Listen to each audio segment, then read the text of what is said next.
Hello everyone, कैसे हैं आप सभी लोग। आई होप सभी लोग स्वस्थ होंगे, मस्त होंगे। मैं अली सर स्वागत करता हूं अपने यूट्यूब चैनल पे। और आज हम पढ़ेंगे क्लास 9 का chapter number 4 the French revolution. आप लोग पहले वीडियो में हमने पढ़ाया था, आपको बताया था कि फ्रांस में जो रेवोल्यूशन स्टार्ट होता है 1789 में, वो आपने देखा कि सारे फ्रांस के सिटीजन जो भी थे सब लोग राजा के महल पे, राजा के सारे गवर्नमेंट बिल्डिंगों पे, सभी प्लेस पे लोग अटैक कर रहे थे, मार रहे थे, तोड़ रहे थे, फोड़ रहे थे, सभी लोग गुस्सा थे। तो मैंने आपको बताया था कि ये कहानी वहां से स्टार्ट नहीं हुई थी, ये कहानी बीच से स्टार्ट हुई थी। और लास्ट में यही सारे फिलोसफर कहे कि अच्छा ये लोग सारे लोग क्यों सभी लोग मार रहे हैं, तोड़ रहे हैं, काट रहे हैं। तो आइए जानते हैं ये क्यों हुआ था, कैसे हुआ था। लास्ट में मैंने बताया था। तो 1744 में Louis 16 of the Bourbon family of king ascended the throne of the France. 1774 में फ्रांस के राजा बनते हैं लुईस 16, जो एक बॉर्बन फैमिली से बिलोंग करते थे। आपका एक नंबर का क्वेश्चन बनता है कि फ्रांस के जो राजा थे लुईस 16, वो किस फैमिली से बिलोंग करते थे। तो ये बॉर्बन फैमिली से बिलोंग करते थे। और 1774 में ये फ्रांस के राजा बनते हैं। उसका क्या होता है, he was 20 year old and married to the Austrian princess Marie Antoinette. और यह केवल मात्र 20 साल के एक नौजवान लड़के थे और 20 साल के उम्र में ही इनकी शादी हो जाती है ऑस्ट्रियन प्रिंसेस।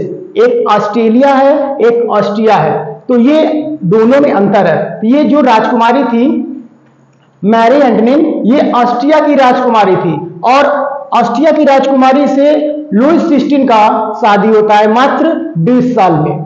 20 साल के राजा, जब वो राजा बनते हैं, राजा बनते ही उनकी 20 साल की उम्र में ऑस्ट्रिया की महारानी मैरी एंटोनिन से शादी हो जाती है। शादी होने के बाद क्या होता है, upon his accession the new king found an empty treasury.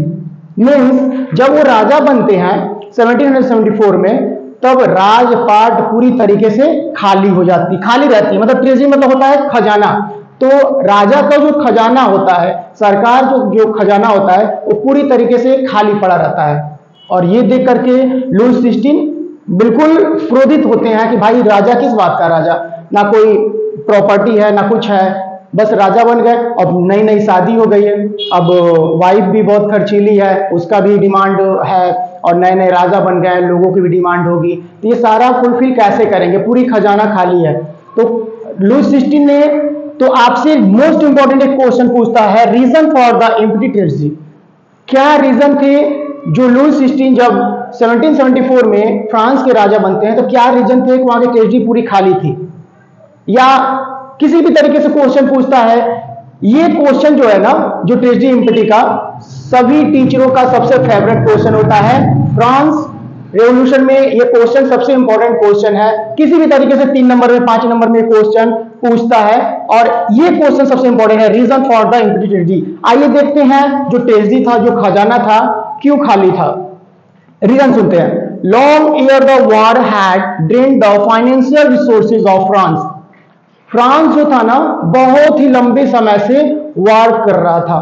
किससे कर रहा था, अपने पड़ोसी देशों से, ब्रिटेन से कर रहा था। ब्रिटेन फ्रांस का दुश्मन था और बहुत लंबे समय से वार चल रहा था। और वार जब होगा तो आप जानते हैं कितना पैसा खर्च होता है। जैसे कि अभी इस टाइम प्रेजेंट की बात करें, रशिया यूक्रेन की वार हो रही है, तो उस वार में कितने पैसे खर्च होते हैं, वहां का कितना वार, ये नहीं कि बस हमने वार कर दिया, उसने वार कर दिया, ये सारा चीज खत्म हो गया, ऐसा नहीं होता। वार का मतलब बहुत ही ज्यादा लॉन्ग टाइम पैसे खर्च होना, फाइनेंशियल पोजीशन पूरी तरीके से खत्म हो जाता है। उसी तरह फ्रांस जो था, ब्रिटेन से बहुत लंबे समय से, लुईस 16 के राजा के पहले, वो बहुत पहले समय से वार चल रहा था, और उसमें सारा पैसा, इनका फाइनेंशियल पोजीशन एक तरफ खाली हो गया था। पहला रीजन है। दूसरा रीजन क्या था, the cost of the maintaining an extra advantage court at the immense palace of Versailles. और जहां पे लुईस 16 रहते थे, एक बहुत ही भव्य महल था, बहुत ही बड़ा महल था, जिसका नाम था वर्सलीज। वहां पे उनको मेंटेन कराना, मतलब उसकी रंगाई पुताई करना, उसकी पुट्टी उट्टी कराना। जैसे कि अब मान लीजिए नया नया शादी हुआ है, तो आपके घर पे शादी पड़ता है, तो आपके घर की रंगाई पुताई जो भी है, पुट्टी उट्टी लगती है कि नहीं, उसी तरीके से लुईस 16 अपने बहुत बड़ा जो महल था उसको मेंटेन करने में एक्स्ट्रा पैसा बहुत खर्च होता था। तीसरा रीजन क्या है? France help the 13 American colony to gain their independence from the common enemy Britain. America का दुश्मन जो था ना ब्रिटेन था, और ब्रिटेन ने क्या किया था? अमेरिका के 14 मतलब 13 कॉलोनी को अपने कब्जे में कर लिया था। अब उसको छुड़वाने में फ्रांस ने मदद किया। किसका? अमेरिका का। तो आप कहेंगे सर फ्रांस ने क्यों मदद किया अमेरिका का? क्योंकि अमेरिका का दुश्मन जो था ना ब्रिटेन था, और फ्रांस का दुश्मन कौन था? ब्रिटेन था। तो दोनों दुश्मन दोस्त बन गए। द फ्रांस और अमेरिका दोनों दोस्त हो गए, और दुश्मन कौन हुआ? ब्रिटेन। तो ब्रिटेन ने 13 कॉलोनी, अमेरिका का 13 कॉलोनी अपने कब्जे में कर लिया था। आप कहेंगे सर कॉलोनी क्या होता है? तो कॉलोनी ये क्या होता है? जैसे कि कोई भी पावरफुल कंट्री एक कमजोर कंट्री पे उसके जो एरिया होता है अपने कब्जे में कर लेता है। जैसे कि हमारे ऊपर, इंडिया के ऊपर ब्रिटेन ने, अंग्रेज ने हमको कॉलोनीज बना करके अपने कब्जे में कर लिया था। कई लगभग 200 सालों तक हमारे ऊपर राज किया था। उसी तरीके से ब्रिटेन ने अमेरिका के 13 कॉलोनी को अपने अंडर में कर लिया था, और ब्रिटेन उसको खाली कराने के लिए, छुड़वाने के लिए बहुत ज्यादा पैसा मांग रहा था। अमेरिका के पास पैसा था नहीं, तो उसमें फ्रांस ने क्या किया?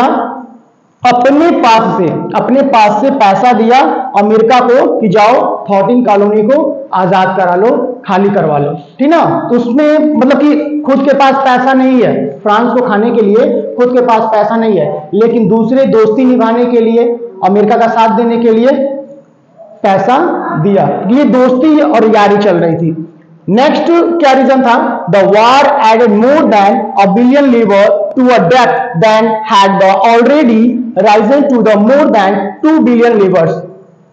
फ्रांस के पास पहले से इतना कर्ज हो गया था कि अगर बात करें, इतना लीवर्स की बात करें तो फ्रांस का उस टाइम करेंसी था, फ्रांस का करेंसी उस टाइम उसको लीवर बोलते थे। ये आपके शरीर में जो लीवर रहता है, किडनी रहता है, इसके मतलब नहीं है। जो फ्रांस का जो करेंसी था, पैसा था, उसको हम लोग क्या बोलते हैं?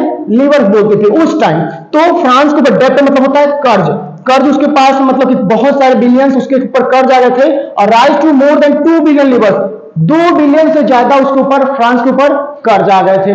क्योंकि इतना भाई मनमानी कर रहा है, कभी पैलेस को मेंटेन करा रहा है, कभी अमेरिका को हेल्प कर रहा है, ठीक ना। इसकी वजह से इसका बहुत ज्यादा कर्ज बढ़ गया था। लीवर मतलब होता है करेंसी फ्रांस का।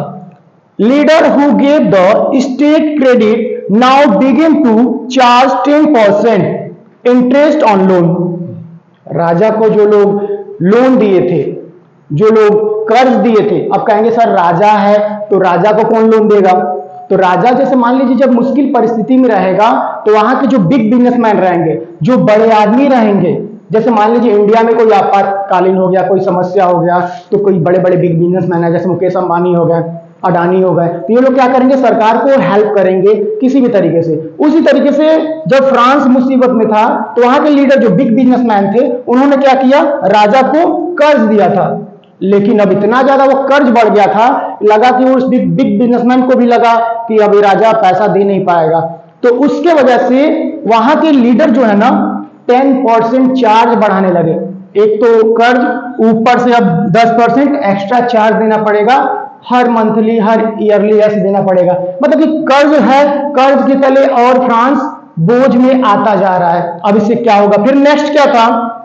Regular expenses such as the cost of the maintaining and army, the court, running government office और the university, the state were forced to the increase tax. सरकार जब आता है या राजा जब आता है तो उसकी पूरी रिस्पॉन्सिबिलिटी रहती है कि प्रजा की रक्षा करे, प्रजा का डिमांड का फुलफिल करे। तो उसी तरीके से regular expenses such as the court of maintaining the army, army जो लोग थे या पुलिस वाले थे या जो भी सरकारी कर्मचारी थे, उनको सैलरी देना है, उनको उनके जो भी डिमांड है फुलफिल करना है। जैसे यूनिवर्सिटी है, कॉलेज है, स्कूल है, रोडवेज है, ये सारा रिस्पॉन्सिबिलिटी किसका होता है? गवर्नमेंट का होता है या तो राजा का होता है।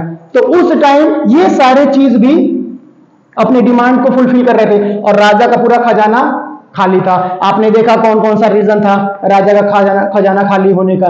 तो ये एक एक लाइन आपसे 5 पॉइंट, मैक्सिमम 5 पॉइंट पूछेगा, 5 से 6 पॉइंट है, आप इसको लिखिएगा। इस जब क्वेश्चन पूछेगा reason for the empty tragedy, तो आप इस पॉइंट को लिख सकते हैं। तो आप देखे हैं पूरे पैसेज में कि क्या रीजन थे कि फ्रांस की जो ट्रेजेडी थी खाली हो गई थी। अब राजा तो राजा है, अब वो तो झुकेगा नहीं, तो क्या करेगा ना, फिर से अब क्या करेगा, उसके पास एक ही ऑप्शन था, या तो अपने जो भी एक्स्ट्रा जो एक्सपेंसेस हो रहा है, खर्च हो रहा है, या तो उसे कम कर दे, नहीं तो अब जनता के ऊपर टैक्स लगाए। यहां पे दिया है लास्ट में, the state was forced to increase tax. अब उसके पास एक ही ऑप्शन था, अब जितनी भी फ्रांस की सोसाइटी है, फ्रांस के सिटीजन है, उनको ऊपर सबसे ज्यादा टैक्स इंक्रीज करना, और उस टैक्स लेकर के इन सारे डिमांड को अब फुलफिल करेगा। राजा के पास और कोई ऑप्शन नहीं था। तो नेक्स्ट वीडियो में ये पढ़ेंगे हम लोग कि किस तरीके से फ्रांस की सोसाइटी को अलग अलग भागों में बांट दिया था, किसके बेस पे, टैक्स बेस पे। Thank you, have a nice day.